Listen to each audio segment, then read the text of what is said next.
They are not seen as a valuable member of family anymore. Their men are not listening to them anymore, and they're mostly like being used as a secondary human being to just do the cooking, washing, and cleaning and look after the children.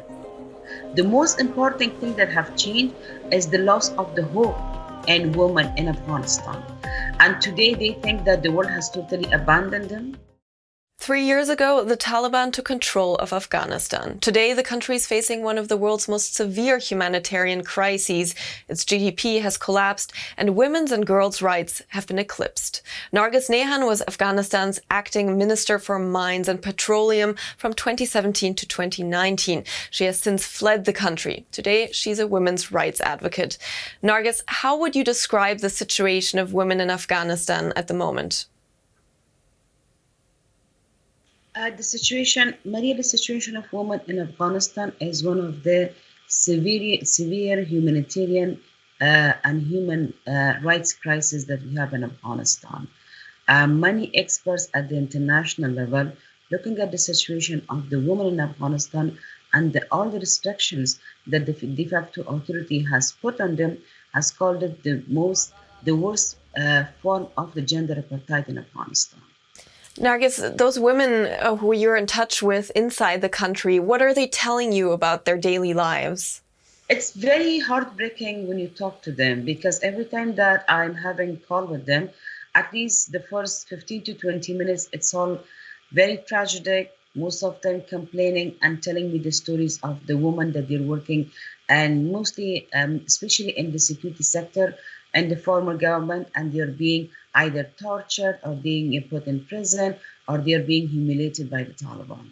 They're also telling the stories of how their position is being damaged not only in the society but also inside their houses. For example, women are telling the stories that they were at one time were breadwinner of their families.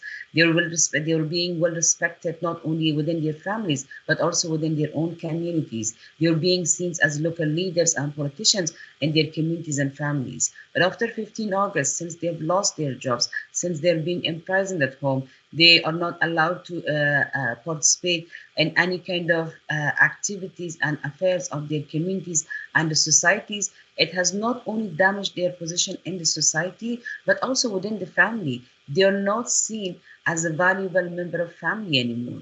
The men are not consulting anything with them anymore. Their men are not listening to them anymore. And they're mostly like being used as a secondary human being to just do the cooking, washing, and cleaning and look after the children. Other than that, they do not see any other value in women today in Afghanistan anymore. Here's the head of the United Nations Women, Alison Davidian, describing developments since the takeover. 3 years ago, a woman in Afghanistan could technically decide to run for president. Now, she may not even be able to decide when to go and buy groceries. Now, I'm not saying that 3 years ago it was perfect. It was not perfect.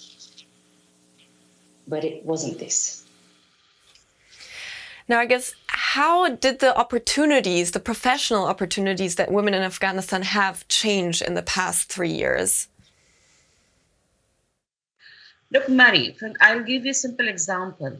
3 years back, any woman, regardless of their social background, could dream that I can become a minister in Afghanistan. I could become an ambassador in Afghanistan.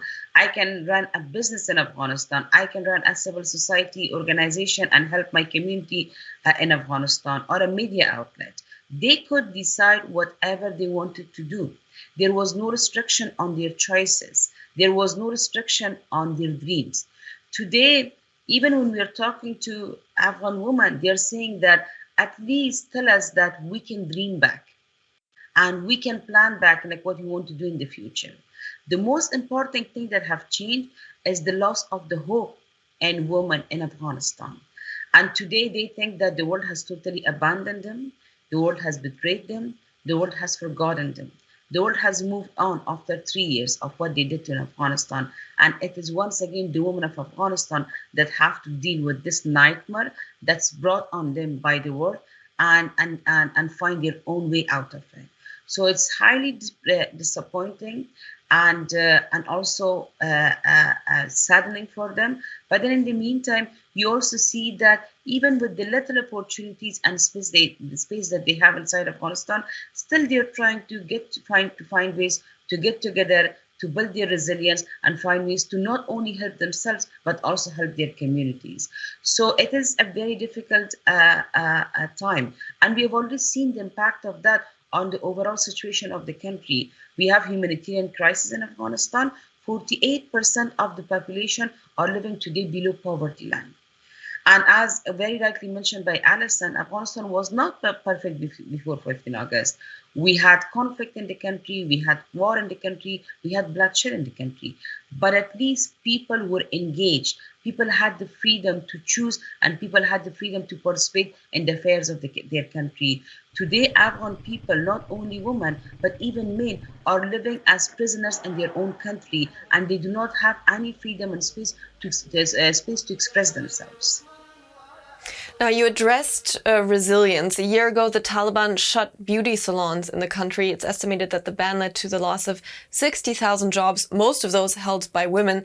This is a soundbite of a woman who decided to continue running her salon in secret. Rent, water bills, electricity, gas ran out, my kids got sick, I was sick. I used to see my husband jobless, he was depressed, he had a cargo motorbike. I saw there was nothing that could be done. I was also sitting idle. I was sick as well. We had no other option but to sell the bike to pay the expenses. It wasn't possible to keep going.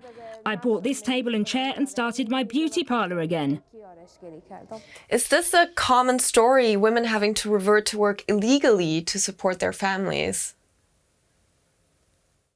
This is very common, and they are taking life-threatening risks, and they're starting small-scale businesses, which are all banned by the Taliban, and they're running their businesses. And at any point, Taliban can get into their houses, can break things, and can also put them in prison. And they understand the consequence of what they're doing very well. But unfortunately, they are not left with any other choice.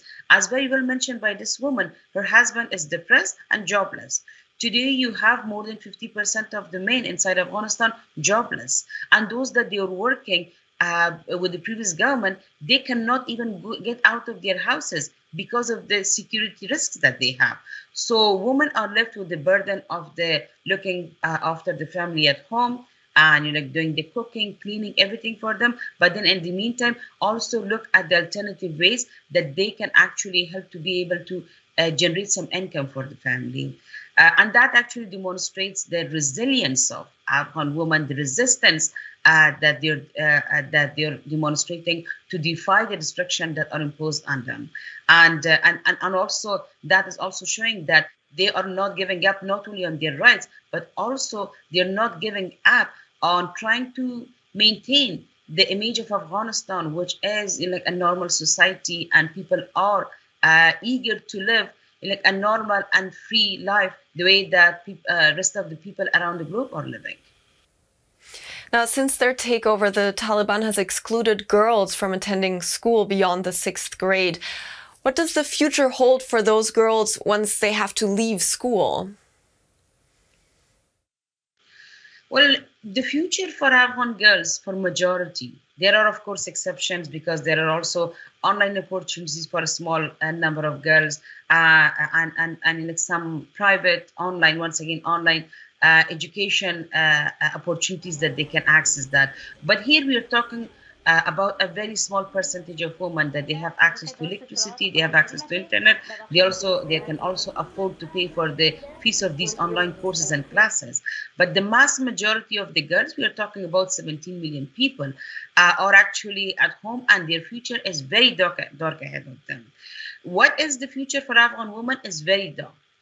But what is the consequence of that on the world is something that we need to talk about. And the consequence of that is going to be very, very severe on the world. Why? Because on one hand, in a few years, you're going to have 17 million of population that they have the responsibility of raising another generation and being uneducated themselves, depressed, and also isolated.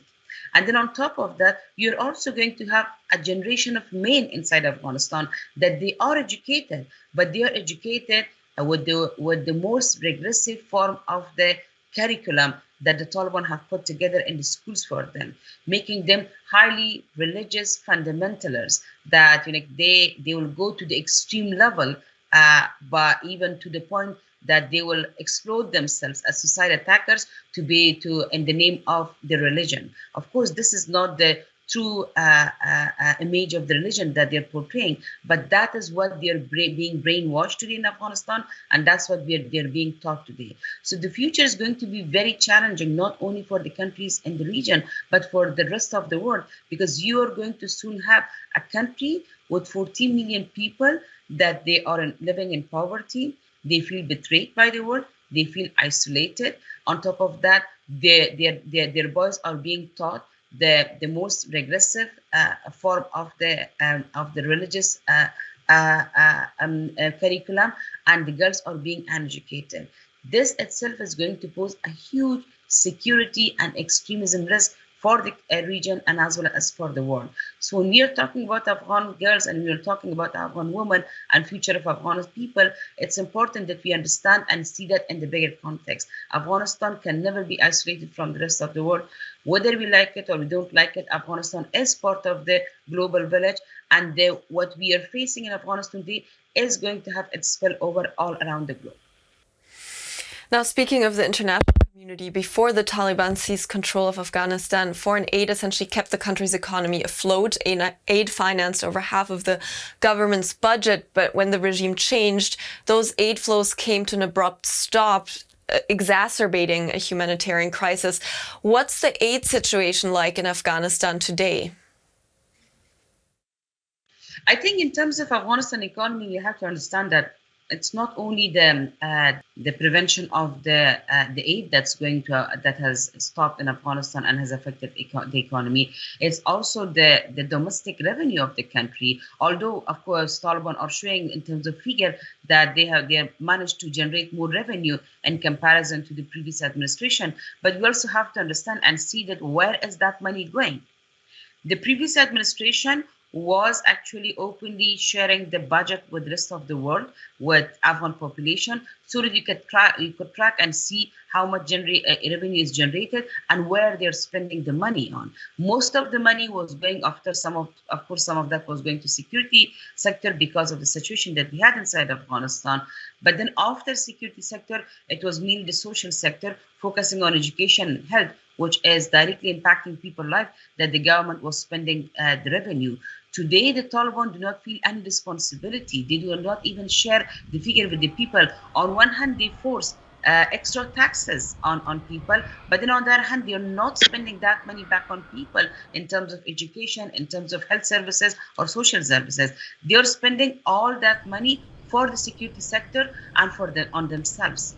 Then that's why you see big changes in Afghanistan. And then on top of that, you have the reduction in humanitarian assistance, where actually on one hand, we have the humanitarian crisis inside Afghanistan. So there is aid money going inside Afghanistan, mainly focusing on the humanitarian assistance to Afghanistan. But of course, the aid that was going for development of the country, that was creating job, employment, and was also boosting the domestic economy of Afghanistan and the private sector is not there anymore. Because for that to happen, we have to have a legitimate government. We have to have a government that is responsible and accountable to the people, that's engaging and working with the people, so that government can help the private sector, the social sector, the media sector, and then together, all these sectors can work together to recover the economy of the country and move it forward.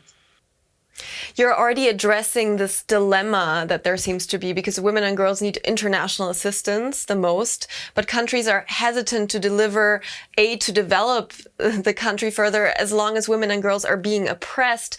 So, in your opinion, what's the best lifeline the international community can provide? My highest recommendation through this platform and any platform that I'm saying that we should not politicize humanitarian assistance and economic empowerment assistance to Afghan people because of the situation that we have in Afghanistan. provision of the humanitarian and economic empowerment and development assistance to Afghan people through UN agencies, international organizations is key for building the resilience and for at least preventing the situation for getting worse than what it is right now. But we have to do that carefully in a way that is not going to further normalize the situation that we have in Afghanistan in terms of Taliban ruling it. And then also it should not be used as a bargaining chip between the international community and the Taliban.